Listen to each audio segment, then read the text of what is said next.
Rest Stop with Brad Restituto. 7 years.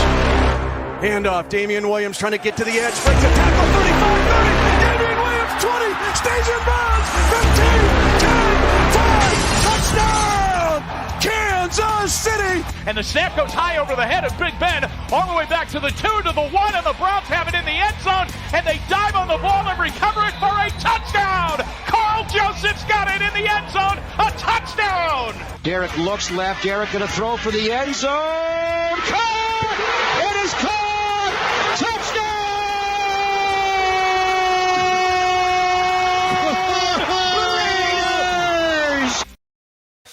Welcome to the Rest Stop. It's Thursday, March 4th, 2021. I'm your host, Brad Restituto. You can follow me on Twitter and Instagram at Brad the Believer. With me, as always, Spencer Ostrowski. Follow him on Twitter at Spencer the Wiz.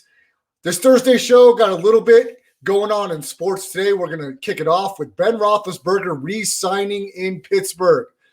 Spencer the Wiz, are you surprised by the re-signing of Ben Roethlisberger? I'll give you my thoughts first. I think the Steelers were kind of put between a rock and a hard place with their record being a playoff team. It was going to be tough for them to draft one of the top quarterbacks unless they were going to give up a lot of draft equity and move up. So with that not being the case and them not having a lot of cap room, they restructured some of Ben's contract. I believe he'll be making $14 million instead of $19 million. And look, I think the Steelers and Ben both think they have another year or two left in the tank. You know, I'm not very high on the Steelers in their current structure with Ben Roethlisberger as the quarterback.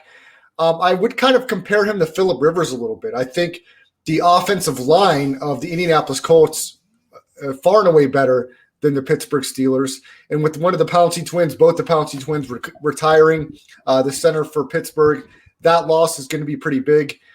We know that their running game isn't very strong. I like the receiving core. They're going to have to mix it up offensively. And with the new offensive coordinator, I'm going to have to see who that offensive coordinator is. I don't think they're bringing back the same guys last year. And I think Big Ben, Spence, has to do the work in the offseason to maximize his abilities at this point in his career. He doesn't move around like he used to.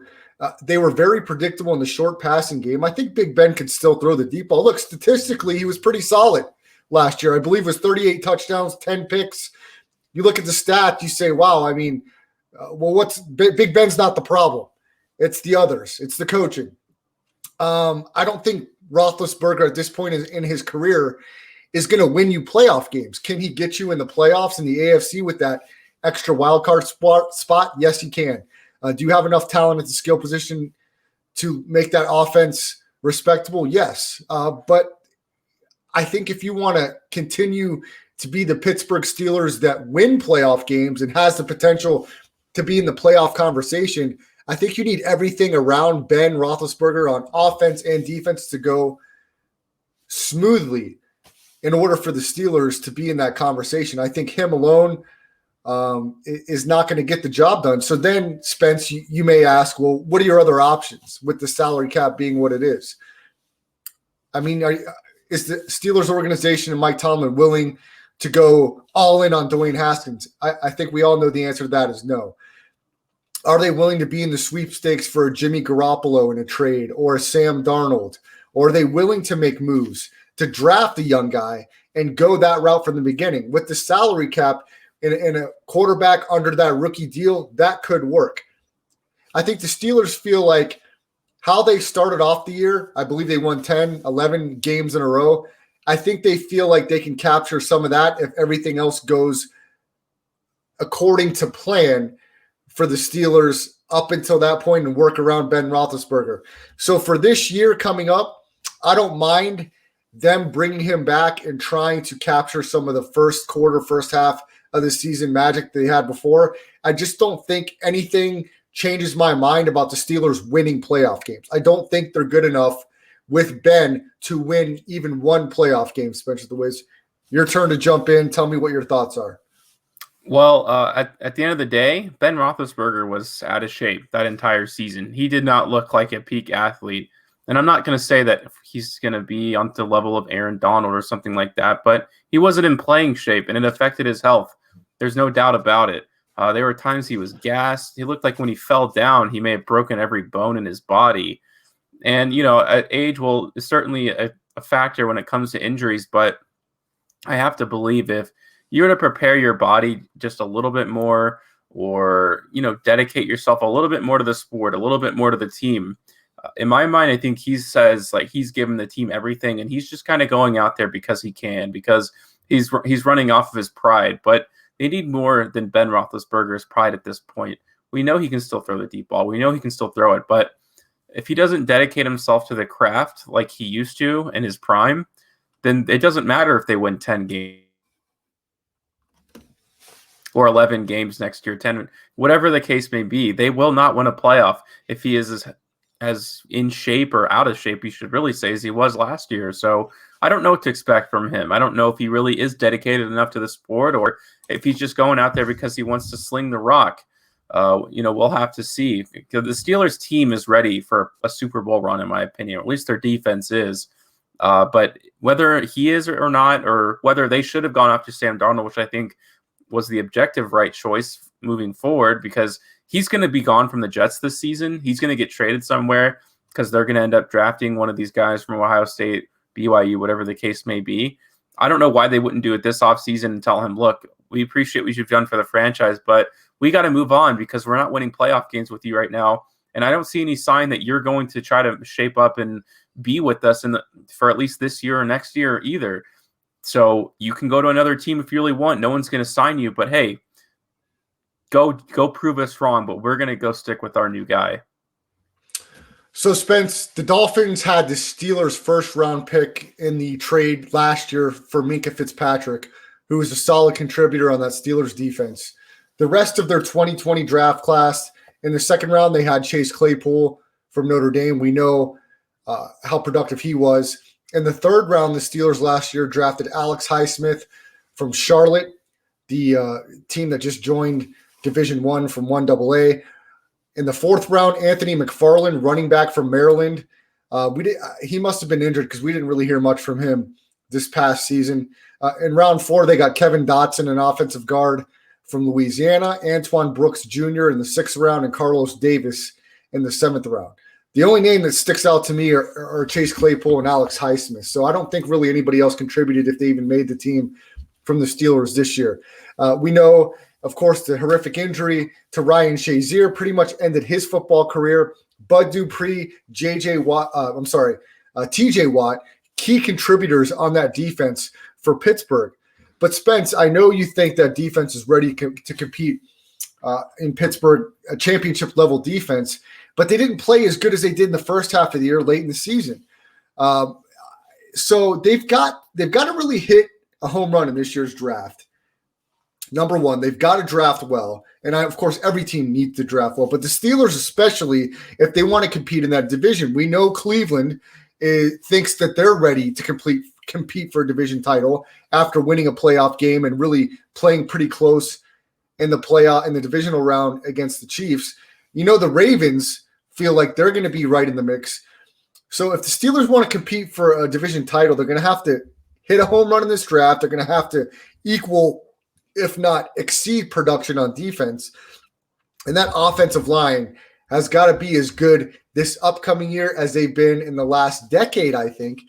If not, I think you see a lot of the same that we saw towards the end of the season for the Steelers last year, which is the offense becoming stagnant, Big Ben not being as effective. And we know they suffer for some drops from some of those young receivers, talented receivers, not Claypool. Some of the other guys on that receiving core had some drops. I don't know how much productivity or excitement they feel out of the tight end position. Eric Ebron, of course, had some good years, but they're going to need either some more of that or they're going to need some depth at those positions. And I think this is really the only move, Spence, unless you were completely committed to moving up and getting one of those top quarterbacks. Because I think after the top 5 quarterbacks, let's say Mac Jones falls to them. Is that the guy that you're necessarily committed to leading the Steelers? Possibly. I just don't know that the Steelers or really any team feels like Mac Jones is going to come in year 1 Maybe they still draft him, Spence. I don't know. But I think when you acquire Dwayne Haskins, you said that we're going to groom this guy to at least be the backup, and we're going to see what we have in him. So if he makes that opening day roster, I think he's going to be the number 2 guy. If he's gone before opening day, maybe they still draft somebody. But I don't know that they draft somebody as high as in the first round when you have a young Dwayne Haskins on your roster and you've committed to Big Ben this next year. Well, what are the percentage chances to you that Ben Roethlisberger comes back healthy, whatever you want to call that, and takes him to a Super Bowl? In my mind, it's 0%. So I feel like the only other option is to try to work towards something else. You're not wasting a year. You're not wasting a year of something. I think Mac Jones would, again, he impressed the heck out of me in that national championship game. And you could also say you shouldn't judge someone based off of one game, and I would agree with you. But he was a Heisman Trophy candidate. He seems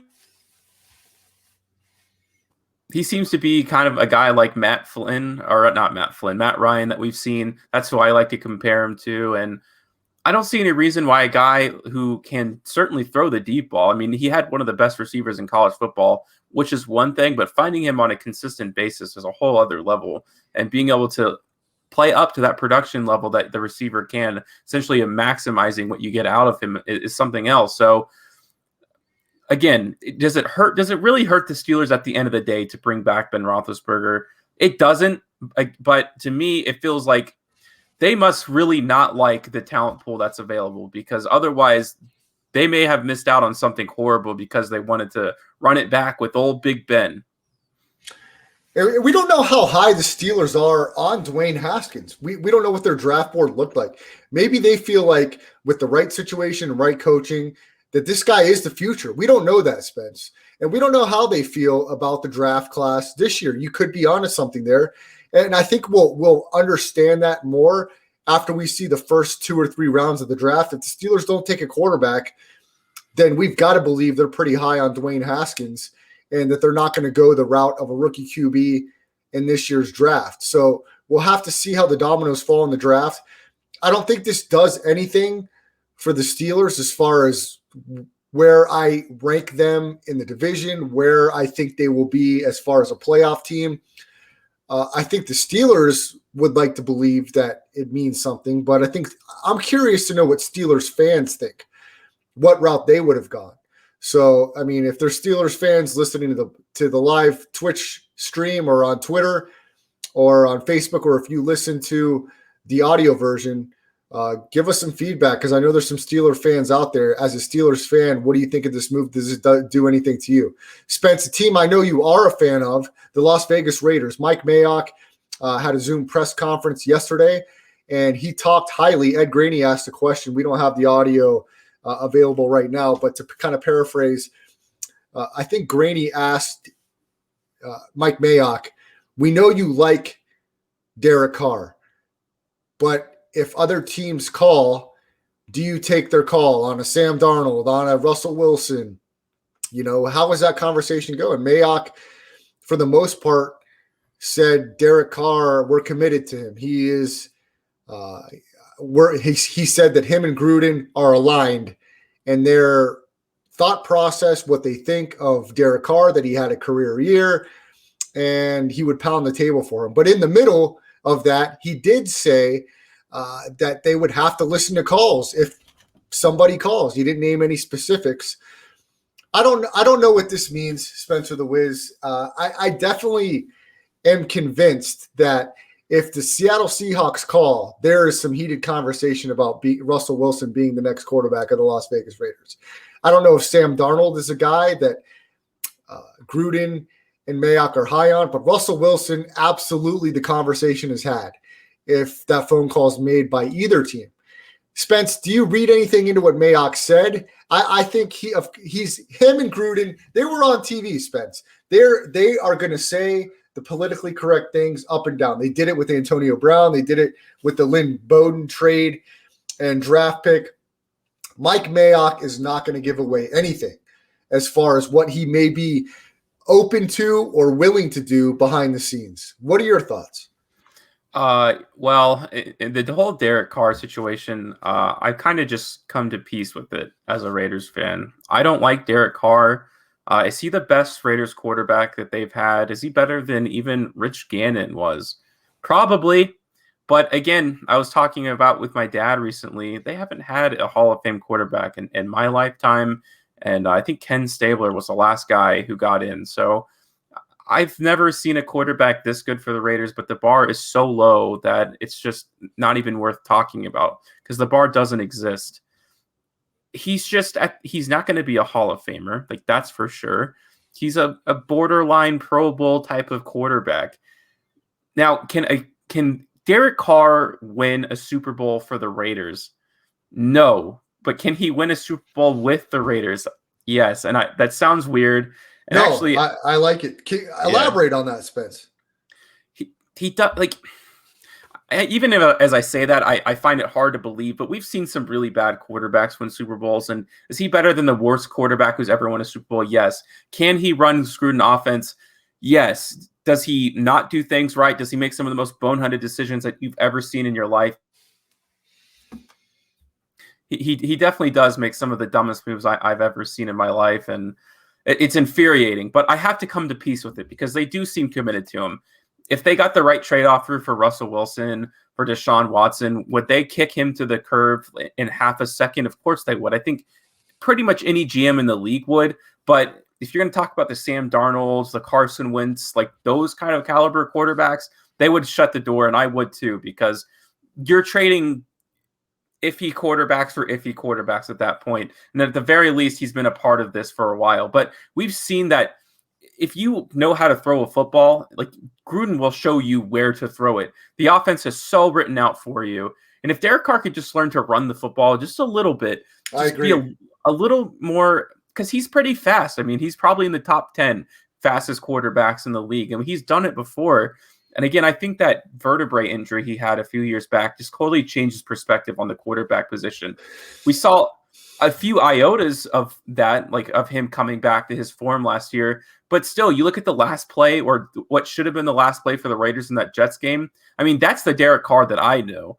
But then, of course, he comes back and throws a perfect dot. But that play should have never happened because they weren't playing three deep. I mean, you can go down and analyze a lot of it. You can go down and analyze all the times where they've needed him in a big spot. And that Texans game, I think of, they needed like 4 minutes left on the clock. Punt, when you technically can. But this is a Raiders team that I've talked about that has the worst defense in the NFL, bar none. In my opinion, they have the least amount of hope. They have the least amount of work to do.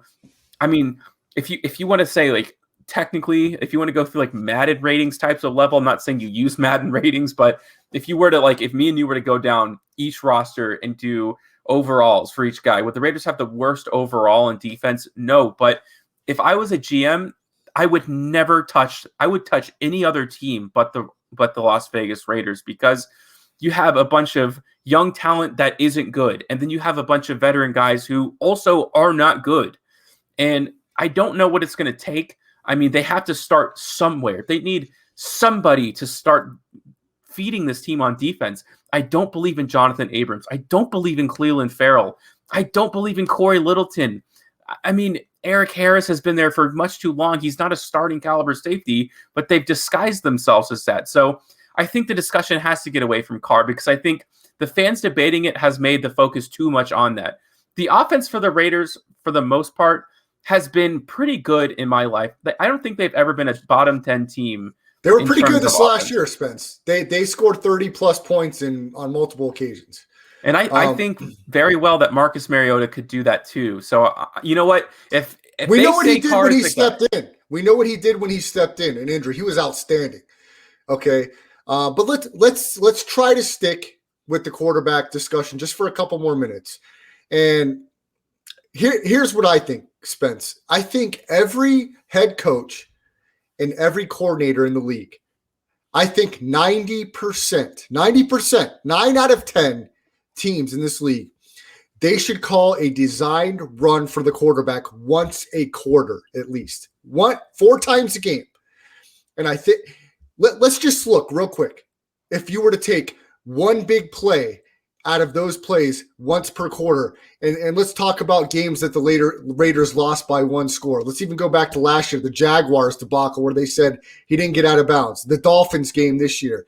The Chiefs 1-score game in game 2. Let's look at Aaron Rodgers and the 1-score game against Tampa Bay, where if he would have ran that ball in the end zone, okay, if you run a designed unexpected quarterback play once per quarter and that play equals a first down or extends a drive, I mean, we've seen Patrick Mahomes do it. He's used his legs, but I think you're not going to do that with a Brady, with a Drew Brees, with a Phillip Rivers. I think Big Ben, you could still call 1 a quarter, even if it's a sneak on 4th and 1. I think 9 out of 10 quarterbacks. I know Kirk Cousins can do it. He's not. I know he can. I watched him run read options in Washington and for touchdowns. He did it more this year as a Viking than ever in his career, and it was successful. He made some great plays with his legs if you watched every Viking game. So 9 out of 10, Spence. There's very few that you couldn't do this with when I'm talking about just 1 per quarter. We've seen Peyton Manning do it once a year. Remember that bootleg he had that was untouched? These coordinators and coaches, Spence, you've got to be as creative or more creative. I don't understand why that seems like it's so hard for people to do. We know Derek Carr can run. I'm not saying he's a Mariota. I'm not saying he's anything, but we know that he can extend plays with his legs. We've seen him do it. There's no reason once a quarter that coaches and coordinators can't do this. I think they would reap the benefits if they utilize that creativity and committed to it situationally.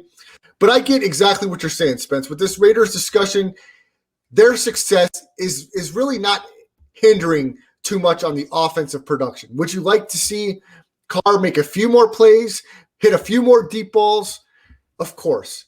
Can he be better? Absolutely. Can he hit more of those plays?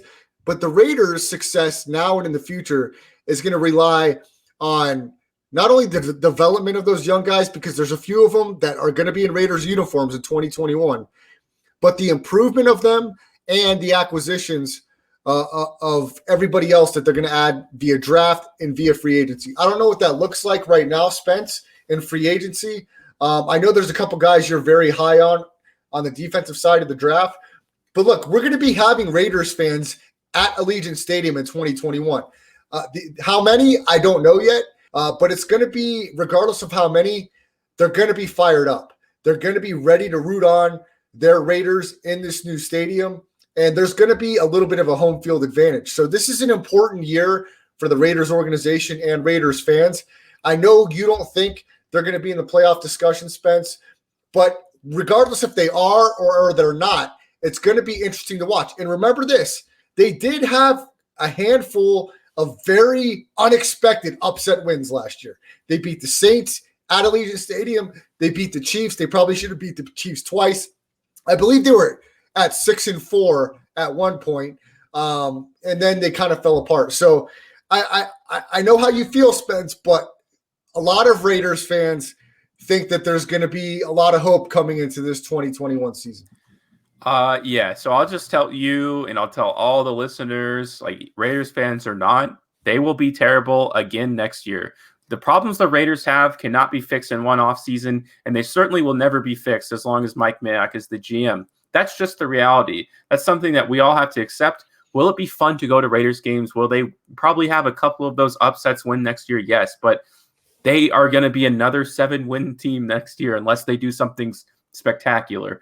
Even if Russell Wilson gets traded and he goes to the Raiders will not make the playoffs unless he is able to scout Richard Sherman and the whole bevy of whatever you want to call them.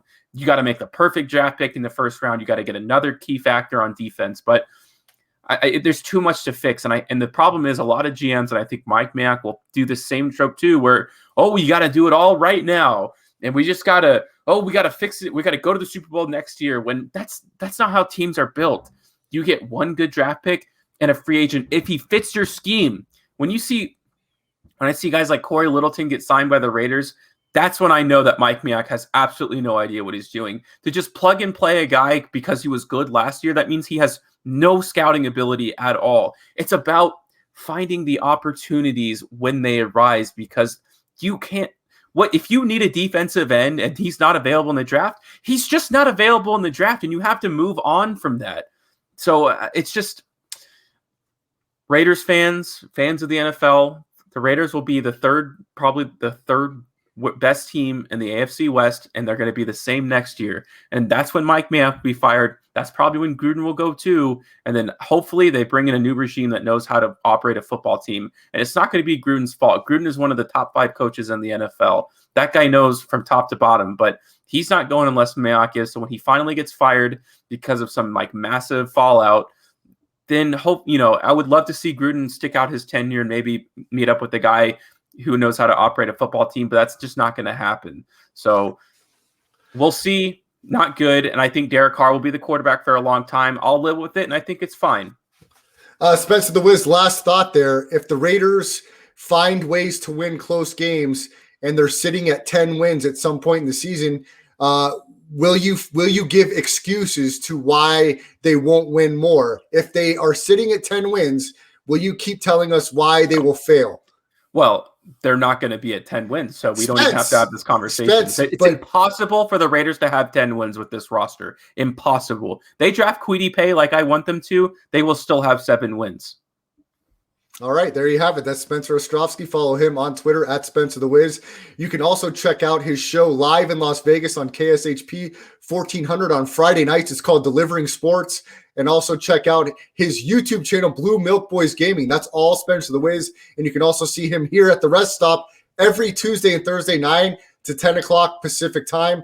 And if you miss any of our live podcasts, you can check out the audio version on any of the podcasting platforms. Just search Landry Football Conference Call, and then the Rest Stop will be underneath there. And of course, watch the audio and video version of the Rest Stop live or not live on the YouTube channel under Brad the Believer, and then of course the Twitter handle at Brad the Believer, Instagram at Brad the Believer, and then the Facebook page.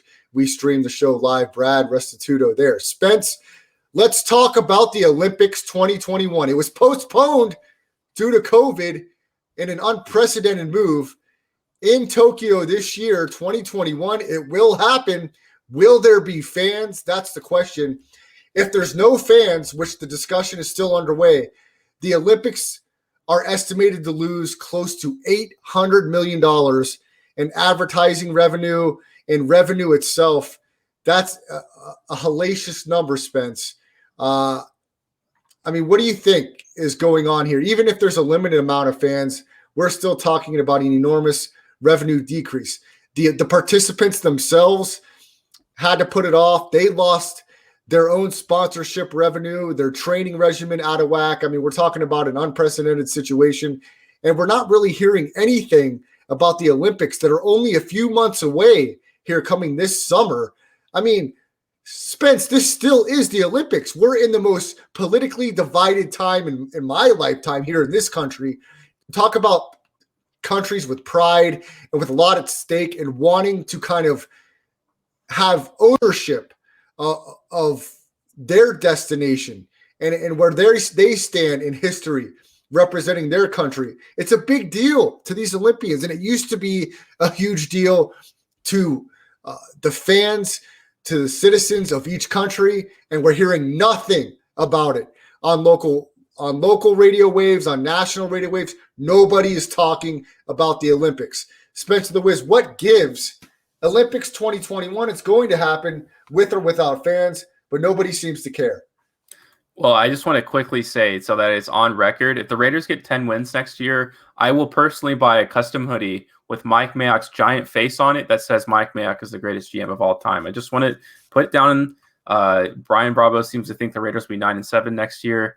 All I ask is that if the Raiders are a 7-win team, that you get a t-shirt for yourself that says Mike Mayock is the worst GM of all time. That's all I ask. If they 7 wins, if they get more than 7 wins, nothing. If they get 10 wins, I will wear it proudly that Mike Mayock is the greatest GM in Raiders history.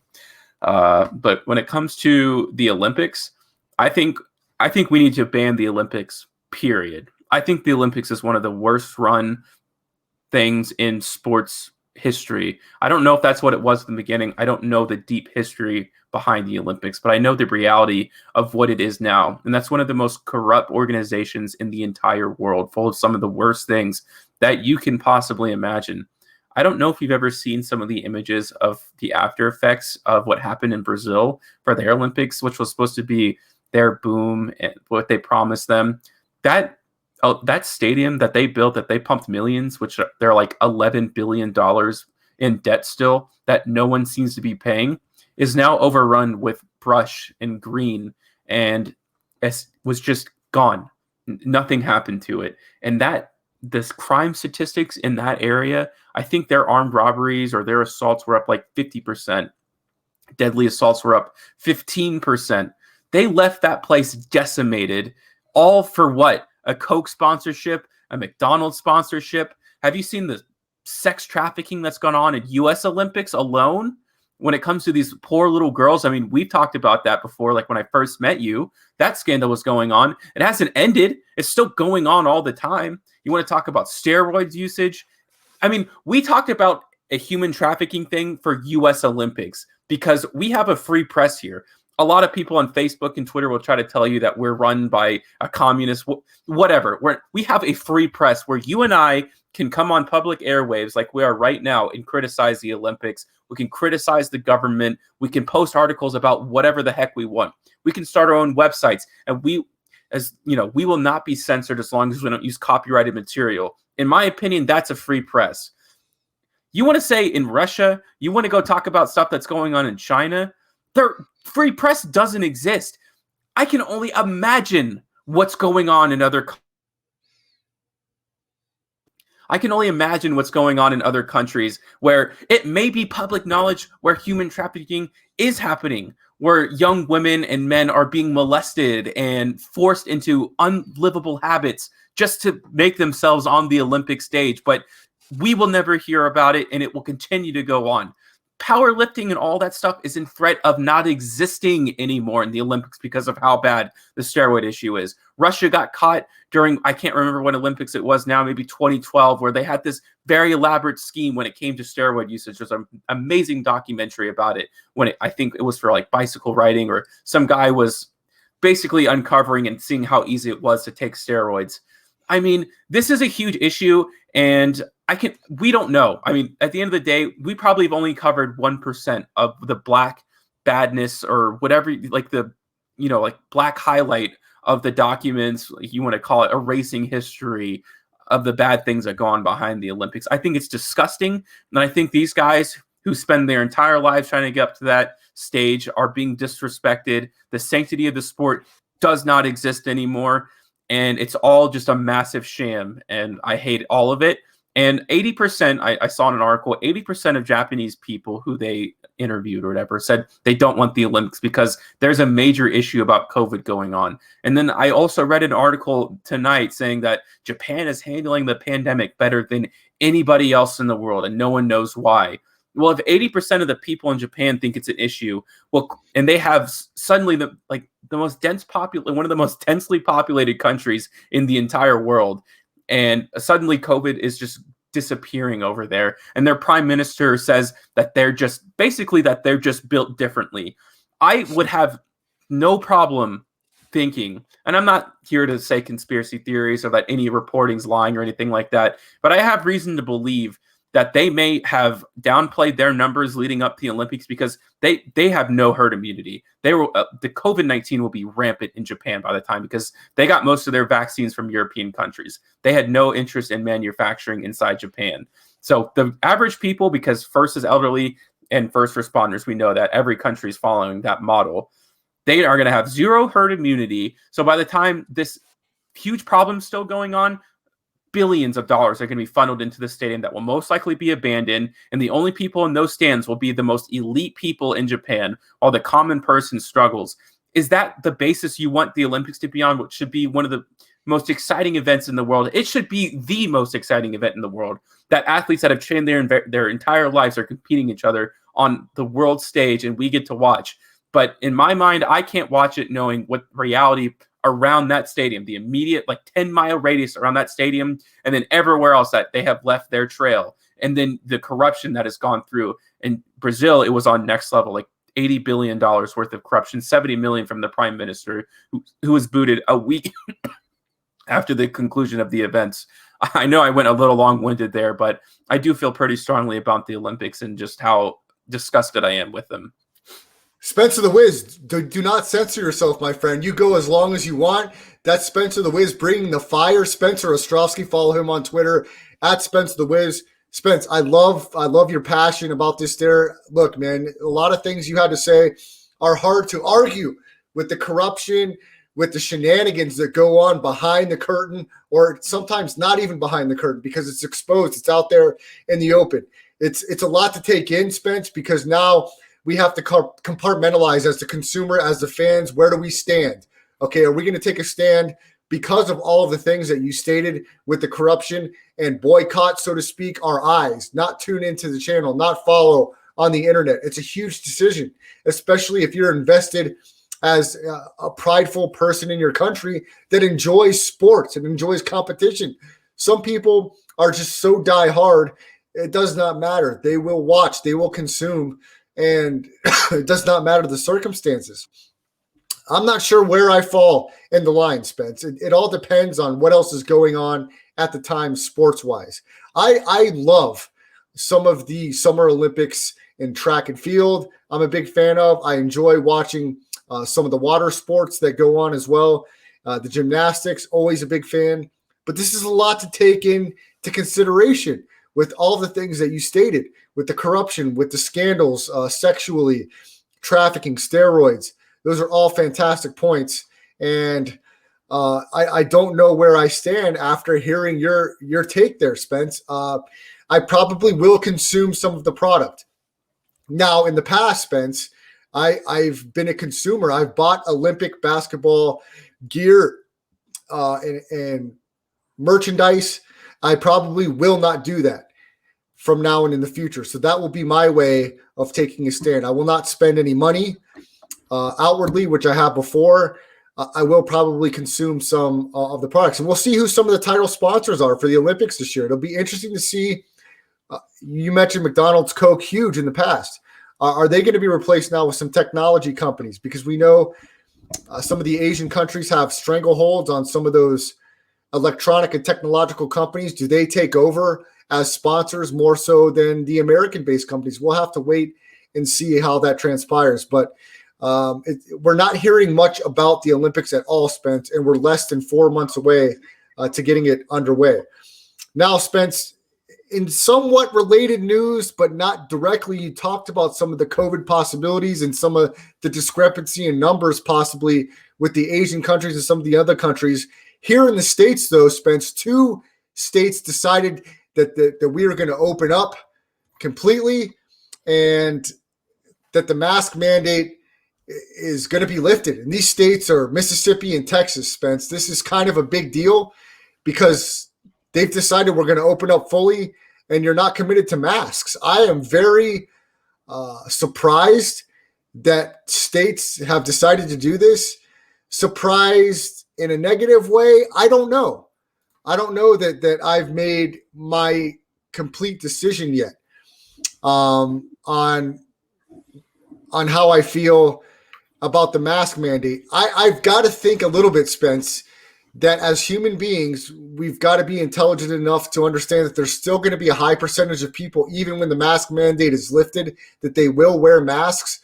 I kind of like it, if I'm being honest. I kind of like the fact that Texas and Mississippi decided that they are going to go full out, lift the mandates, and not have the mask. I say that, Spence. I say that right now, but I'm kind of a hypocrite because I go to church services and I like to pick and choose where I want my distance.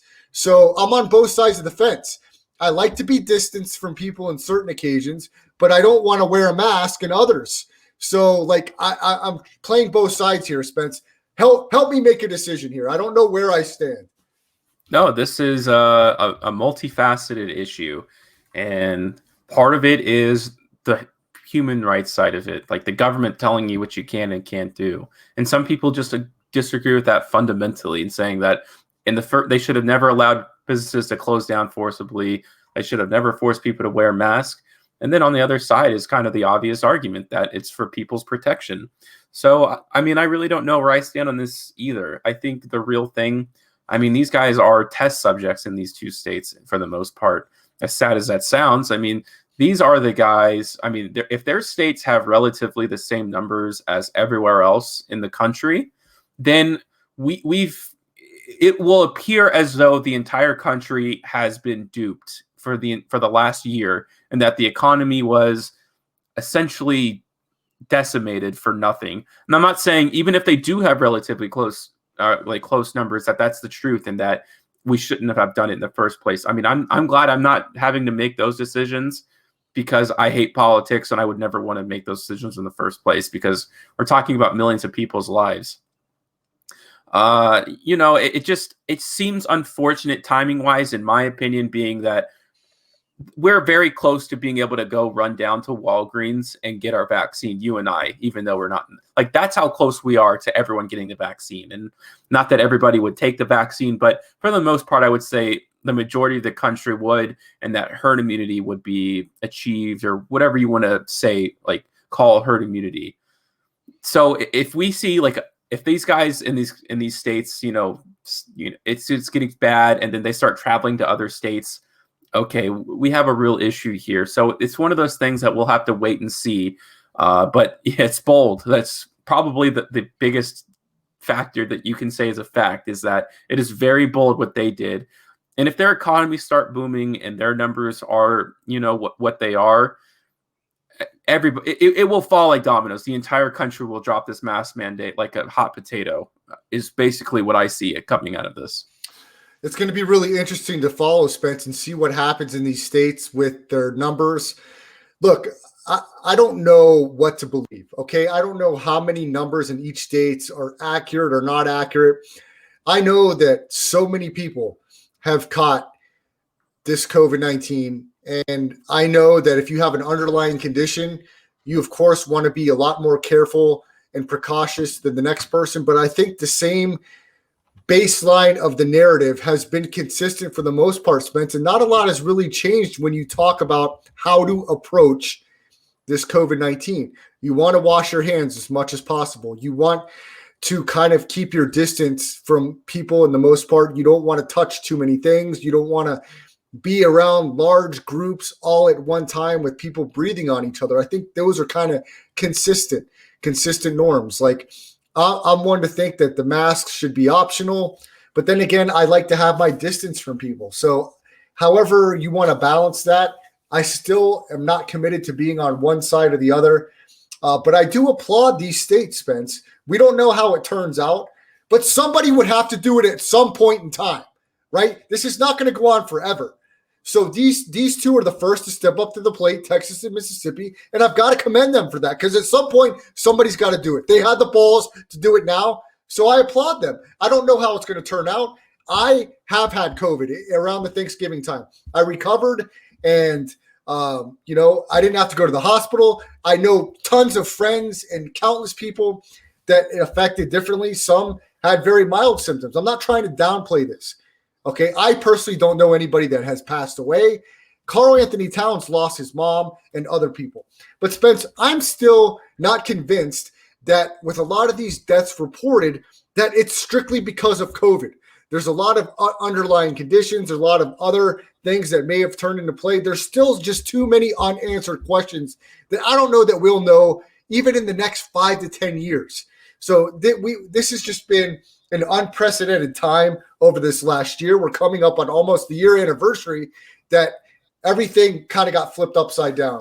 So I think, go ahead, Spence. Yeah, I mean, I think this has been proof more than anything about, like, where people lying about numbers or not. I mean, we're seeing a world population number that has never been, like, a world event has never happened when the population is this big. Metadata is so hard to gather. I mean, just imagine the logistics of getting all the numbers from these hospitals, sending them all up to one person who sends them all up to another person. Numbers and money are going to, those numbers are obviously that we see on our screens are not to the T numbers. How accurate they are to a percentage, I have no idea. And again, like you said, we will never know. It's just impossible. So some of it may just be honest mistakes. Some of it may be this or that. Maybe they are close. We just have no idea. Spencer the Wiz, follow him on Twitter at Spencer the Wiz. Spence, as we're going to finish up the show tonight talking some NBA, but before we do, for everybody on the live pod now, or if you're listening to the audio version, go to my YouTube channel, Brad the Believer. We're going to preview for you a segment that myself, Spencer the Wiz, and a guest to be named later are working on. It's going to be a segment that will entertain you, to say the least. So we'll give you a little preview of it right now. Check this out.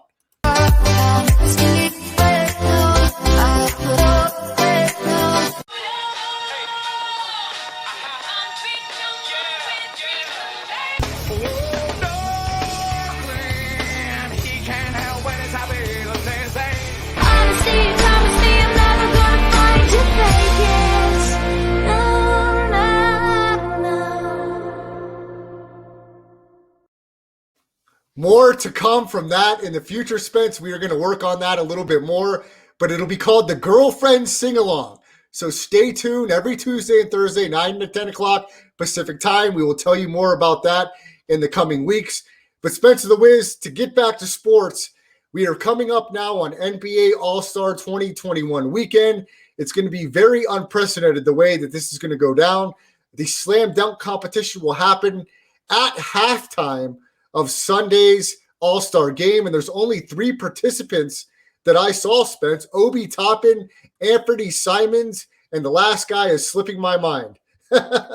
So it's going to be a three-way dance for the slam dunk contest. The likes of Zion Williamson will not be there participating, as though it's saying he will be in the rookie sophomore game. But is there any excitement in All-Star Weekend? I mean, the slam dunk contest, nobody seems to really care about that with guys that nobody cares about.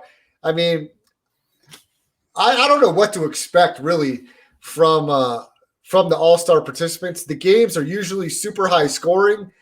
I think it could be less than even what we knew before of guys. I really don't know what to expect, Spence. I expect guys to not even who knows? What do you help me out here? Well, for the dunk contest, we need not celebrity dunkers, but like online personalities whose dunking is like kind of their thing. They need to be in these competitions competing like either alongside or against, like maybe pros versus Joes. Like that's how they make the dunk contest. It was pretty good for the Aaron Gordon, Zach LaVine days. Like the second one wasn't nearly as entertaining. Like that first one will always be a pretty special dunk contest, in my opinion. It was the first time that I think a lot of people even paid attention to it. And I think it started just because of the social media buzz. That's how big it was, that people tuned in just like in the middle of it because of how fast it was growing and how competition was there. But now, I mean, Obi Toppin can't even find minutes. Anthony Simons is like this close to not being in the NBA. There's got to be something more to make this exciting. And the worst part about this All-Star Weekend, of course, is the players themselves are not excited to do this at all. I mean, I actually am curious to go back and watch the draft because I saw there was a video of the All-Star games. I'm just curious to see like how interested even they were in talking about it and like who they're picking, if it was kind of nonchalant or, I mean, LeBron James came out publicly. All these guys come out publicly and said, this is a bad idea. So why are we to be excited about this game too? I mean, they're basically asking us not to. And the whole reason for this All-Star game is to make money. Surprised exactly.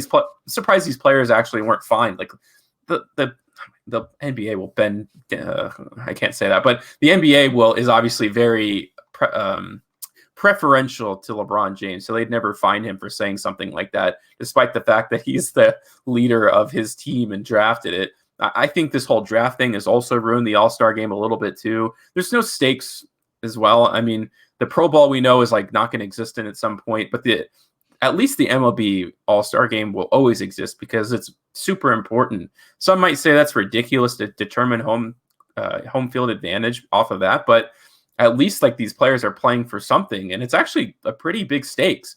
I think eventually the NBA All-Star game will also turn into, it's going to have another major change at some point. They're going to constantly change the rules, which they do every year. It was good 2 years ago, but No fans. I mean, I don't know why they're even having this. Give the players a week off who have been through a lot this season. And I think you'd have a much better second half of the season because I think they go back to playing pretty quickly after this All-Star break. Yeah, I agree with you, Spence. And the third participant in that slam dunk contest is the Indiana Pacers' Cassius Stanley. And here's how it's going to work out, Spence. The three-point contest, who the defending champion Buddy Hield will not be participating in, the three-point contest will take place before the All-Star game, and at halftime will be the slam dunk contest. It's really strange. The three-point contest will have Devin Booker, Jaylen Brown, Steph Curry, Zach LaVine, Donovan Mitchell, and Jason Tatum. Those are the participants. My top two in this list, of course, are Devin Booker and Steph Curry. I think Curry's worked enough over the past few years. He is just I love some of the other guys, but Steph Curry is too consistent in his preparation that involves more of this kind of stuff than the other guys.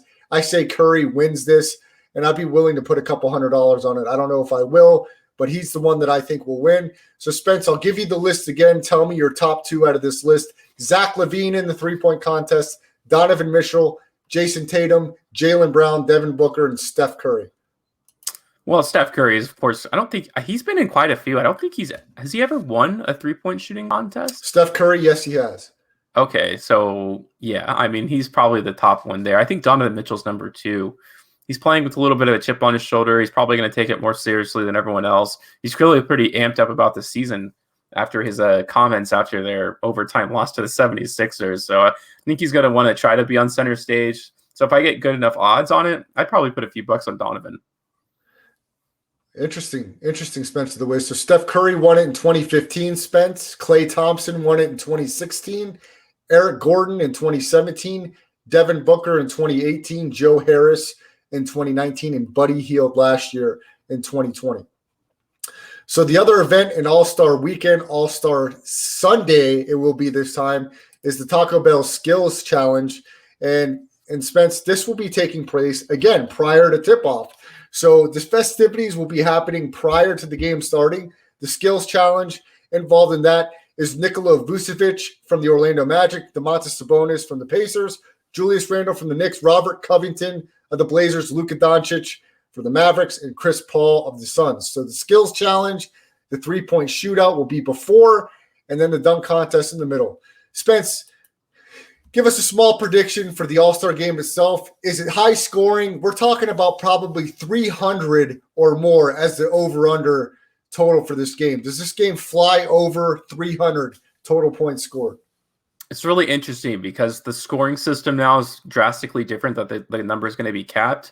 I tend to think over because, well, I see the game going one of two ways. First case scenario is that they literally just don't try and they start chucking up shots and they just don't hit enough.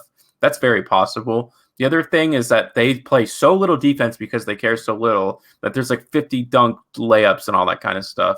So it's kind of hard to get a read on the players, to be honest with you. It's if it's 300, I would go over. That's kind. It's going to be more. It's going to be more than 300, Spence. Here, I'm going to give you last year's score, and then I'll give you an estimate of what the over-under win total will be. Okay, so 2020 All-Star game was 157-155, Team LeBron.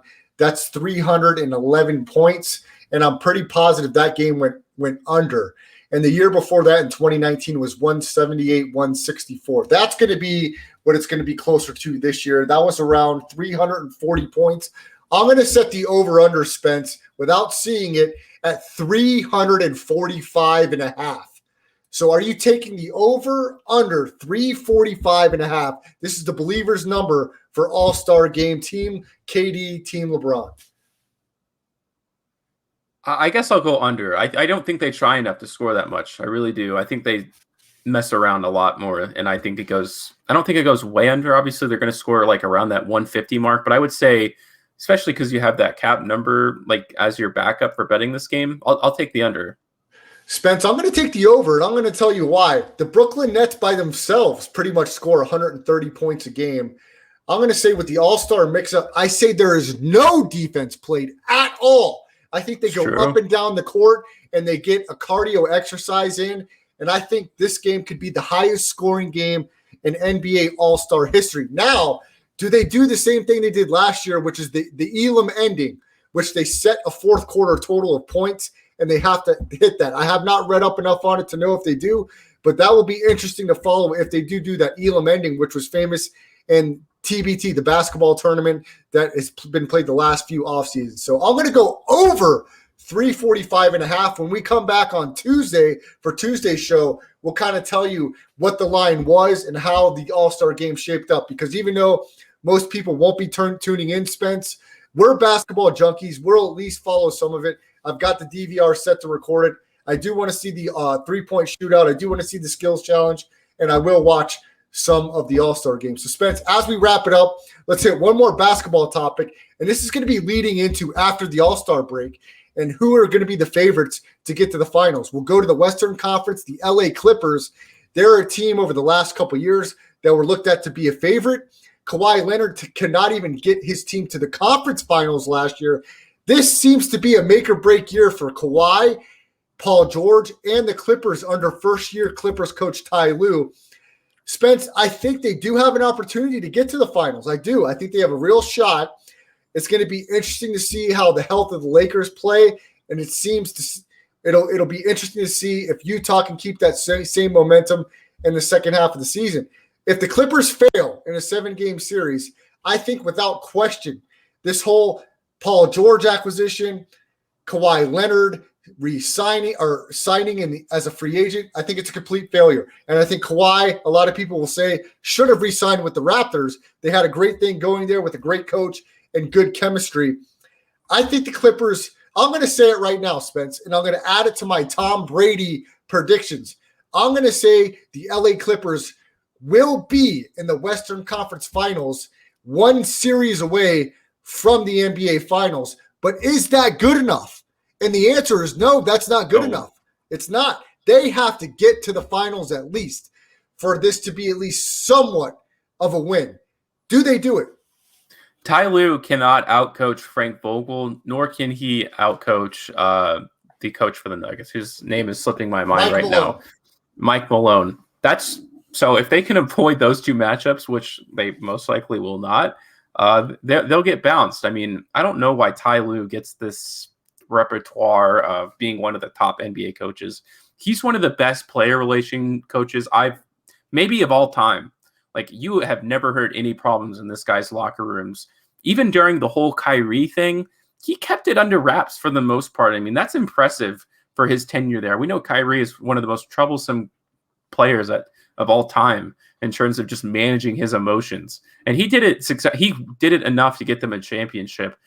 Now, did they have enough talent that you could have just put anybody on there? Most likely. All they needed on that team was just to have somebody who could keep it together. But this Clippers team does not have a true leader. Ty Lue is not one. Like I just said, he's more about player relations. Kawhi Leonard has been knocked his entire career because he does not have the ability to do that. Paul George cares more about being a celebrity than he does a basketball player. And that guy is one of the most inflated egos in the entire NBA, bar none. If they place a healthy Lakers team and Frank Vogel is doing his thing, I mean, besides the fact that they have still not addressed the problem they have at the center position. I don't think what's his name is a bad center at all, but he can't guard the position. He's a terrible defender. Wagner Zubac.